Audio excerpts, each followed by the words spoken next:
Hello everyone. Today we are going to discuss SWOT analysis. SWOT stands for SWOT. SWOT analysis ये अपने आप में एक इतना इम्पॉर्टेंट एनालिसिस है जो एज ए ह्यूमन बीइंग हमारे लिए भी बहुत महत्वपूर्ण है और एज ए होल एक ऑर्गेनाइजेशन के लिए भी ये बहुत महत्वपूर्ण होता है. Let's discuss what is the definition of SWOT analysis. SWOT analysis or SWOT matrix is a strategic planning technique used to help a person or organization identify strengths, weaknesses, opportunities, and threats related to business, competition or project planning. देखिए स्वॉट जो analysis है, समीक्षा है, किसी भी organisation की संपूर्ण स्वरूप की एज ए होल उसकी जो है विवेचना करती है और इस विवेचना करते समय उस ऑर्गेनाइजेशन की प्रेजेंट एंड उसका फ्यूचर दोनों पर ही बराबर से फोकस किया जाता है. जब प्रेजेंट टाइम का एनालिसिस किया जाता है तो उसकी स्ट्रेंथ और वीकनेसेस पर ध्यान दिया जाता है और जब फ्यूचर की बात की जाती है तब अपॉर्चुनिटीज़ और थ्रेट्स का एनालिसिस किया जाता है. फिलिप कॉटलर ने बहुत ही अच्छी एक डेफिनेशन दी है इसकी कि एक कंपनी की या एक ऑर्गेनाइजेशन की जितनी भी स्ट्रेंथ होती है, शक्तियाँ होती हैं, उसकी वीकनेसेस, उसके अवसर, उसकी कठिनाइयाँ, इन सब से रिलेटेड जो एक संपूर्ण मूल्यांकन होता है उसे स्वॉट एनालिसिस कहा जाता है. देखिए इस एनालिसिस के बहुत सारी डायमेंशंस होती हैं. उन्हें समझने के लिए हम इसे डिटेल में समझेंगे. देखिए ये जो आपको डायग्राम दिखाई दे रहा है इसमें सबसे ऊपर दो चीज़ें हैं, internal factors and external factors.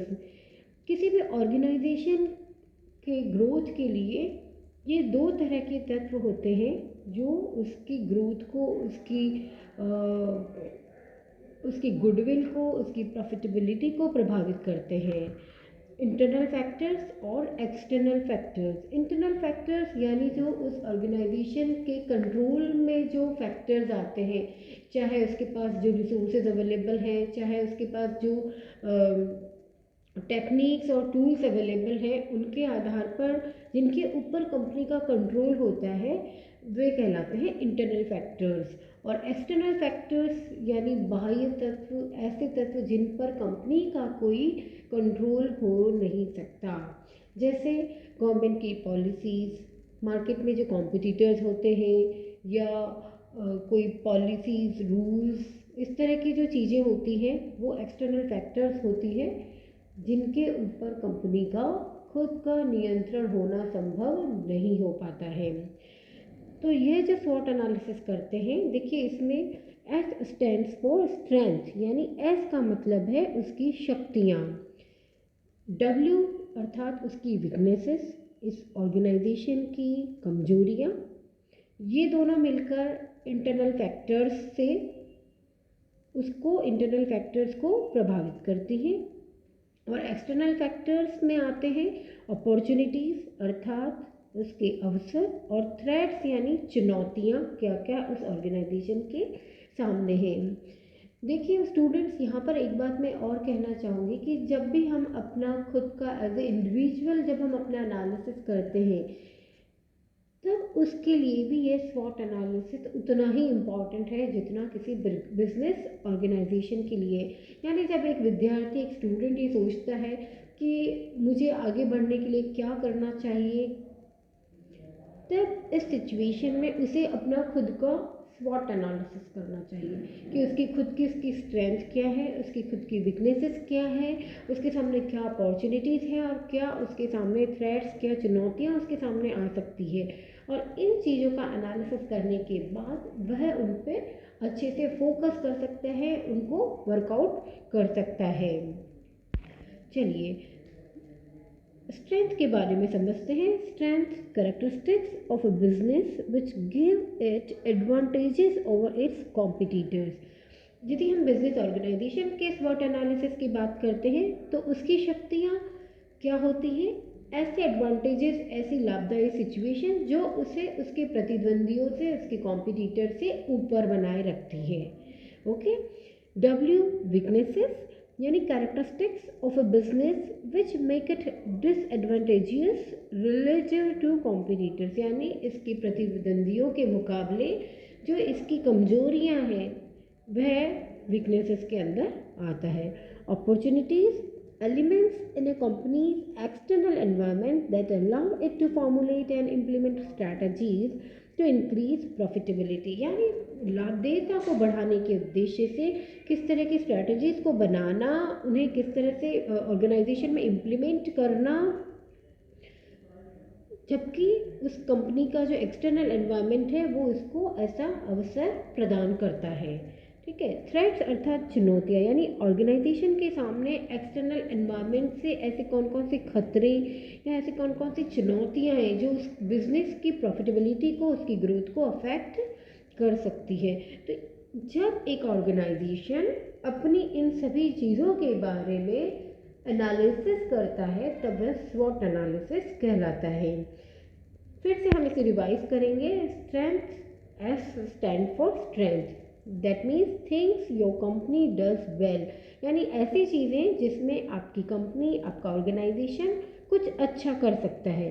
Qualities that separate you from your competitors, यानी आपके जो प्रतिद्वंदी हैं उनके मुकाबले में अपनी फर्म के पास क्या क्वालिटीज़ हैं।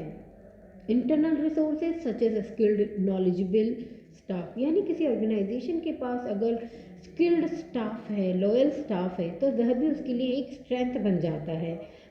Tangible assets such as intellectual property, capital, proprietary technologies etcetera, और इस तरह की जो आईपीआर और कैपिटल प्रोप्राइटरी टेक्नोलॉजीज होती हैं वह भी कंपनी के लिए स्ट्रेंथ का, शक्तियों का काम करती हैं। Let's see weaknesses. Things your company lakhs, यानी आपकी कंपनी किन चीज़ों में पीछे हैं। Things your competitors do better than you, यानी उस फर्म के मुकाबले उसके प्रतिद्वंदी क्या चीज़ें बेहतर तरीके से कर पाते हैं। जैसे कि मान लीजिए आपके जो कॉम्पिटिटर्स हैं उनकी मार्केटिंग स्ट्रैटेजी बहुत स्मार्ट है, या फिर उनके पास इनोवेटिव आइडियाज़ हैं, या फिर उनके पास कुछ न्यू टेक्नोलॉजी है जिसके माध्यम से वो नया प्रोडक्ट बना पा रहे हैं। रिसोर्सेज लिमिटेशंस, और कंपनी के पास जो रिसोर्स लिमिटेशन है, यानी उसके पास कैपिटल कम है या मशीनरी कम है, तो ये भी एक तरह से कंपनी की वीकनेसेस में आता है। And unclear unique selling preposition, USP एक ऐसा सब्जेक्ट है जो बहुत डिटेल से पढ़ने लायक है। तो उस फर्म की जो अगर यूएसपी है वह अगर क्लियर नहीं है, स्पष्ट नहीं है, तब भी वह एक फर्म की वीकनेस माना जाता है। यूएसपी स्टैंड फॉर कि उस कंपनी के पास कुछ ऐसी स्पेशल चीज़ है जो उसे बेहतर बना सकती है, लेकिन कंपनी उनके बारे में क्लियर नहीं है। Okay. See now opportunities, underserved markets for specific product. Suppose कोई प्रोडक्ट है कंपनी का और उसके पास बहुत बड़ा मार्केट है जिस मार्केट तक अभी तक किसी की पहुंच नहीं हो पाई है। ठीक है, यानी अभी तक मार्केट जो है वो फुली सर्व्ड नहीं है।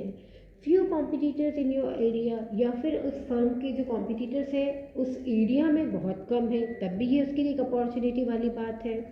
Amazing needs for your product और सर्विसेज, और उस प्रोडक्ट या पर्टिकुलर सर्विसेज के बारे में जो है फर्म की उसकी नीड जो है वो धीरे धीरे बढ़ती जा रही है। प्रेस और media coverage of your company, और कई बार ऐसा भी होता है कि जो मीडिया कवरेज होता है वह भी अगर उस फर्म का, किसी फर्म के बारे में अगर फेवरेबल होता है तो वह भी उसके लिए एक तरह से अपॉर्चुनिटीज़ का काम करता है। थ्रेट्स में क्या हो सकता है, एमर्जिंग कॉम्पिटिटर्स की, आपको लग रहा है कि आपकी फर्म के जो कॉम्पिटिटर्स है वो लगातार बढ़ते जा रहे हैं, तो वो आपकी फर्म के लिए एक तरह से चुनौतियों का काम करते हैं। चेंजिंग रेगुलेटरी एनवायरनमेंट, गवर्नमेंट की जो रेगुलेशंस हैं यदि उनमें चेंजेस होने वाले हैं, या नेगेटिव प्रेस मीडिया कवरेज और changing consumer attitudes towards your company. और कई बार जो अभी फास्ट जो डायनेमिक एरा जो अभी चल रहा है उसमें कस्टमर्स का एटीट्यूड बहुत जल्दी चेंज होता है, यानी वो किसी पर्टिकुलर प्रोडक्ट से बहुत जल्दी सेटिस्फाई हो जाते हैं and they need something new. तो यह भी एक तरह से उस फर्म के लिए थ्रेट्स का काम करता है। तो इस कंडीशन में उस फर्म को निरंतर कुछ इनोवेशंस करते रहना चाहिए। तो इस तरह ये कहलाता है स्वॉट एनालिसिस। अब बात करते हैं कि स्वॉट एनालिसिस किस तरह से किया जा सकता है। इसके दो मेथड हैं, मैट्रिक्स मेथड और कर्सिफॉर्म मेथड। देखिए ये दोनों जो मेथड हैं बेसिकली ये स्ट्रेंथ, वीकनेस, अपॉर्चुनिटीज़ और थ्रेट्स के एनालिसिस से संबंधित ही है। बस इनमें इनके स्टेप्स जो है वो थोड़ी सी चेंज हो जाती हैं। जब हम मैट्रिक्स मेथड की बात करते हैं तो मैट्रिक्स मेथड में सबसे पहले जो अपॉर्चुनिटीज़ हैं या जो थ्रेट्स हैं उनका निर्धारण कर लिया जाता है। उसके बाद उसकी जो कमजोरियां यानी वीकनेसेस हैं और उसकी जो स्ट्रेंथ है उनका निर्धारण कर लिया जाता है। एंड देन थर्ड स्टेप पर एक टेबल बनाई जाती है, मैट्रिक्स टेबल जिसे कहते हैं, और उसमें इन चीज़ों को कॉलम्स एंड रो में लिखा जाता है। उन्हें पॉजिटिव या नेगेटिव साइन लगाकर इस तरह से एनालिसिस किया जाता है। और जो सेकंड मेथड है क्रूसिफॉर्म मेथड, इसमें जिसे क्रॉस आकार विधि कहते हैं, तो इसमें क्या किया जाता है, सबसे पहले इन सभी शक्तियों, कमजोरियों, अवसरों और चुनौतियों से संबंधित जो भी फैक्ट्स होते हैं उनकी एक सूची तैयार कर ली जाती है।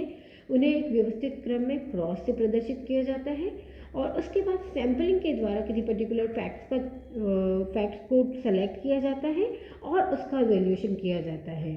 ठीक है, और इसी तरह से जितने सारी हमने लिस्ट में फैक्ट्स लिए हैं उन सभी का इवेल्युएशन किया जाता है। तो ये है मेथड ऑफ स्वॉट एनालिसिस। Thank you.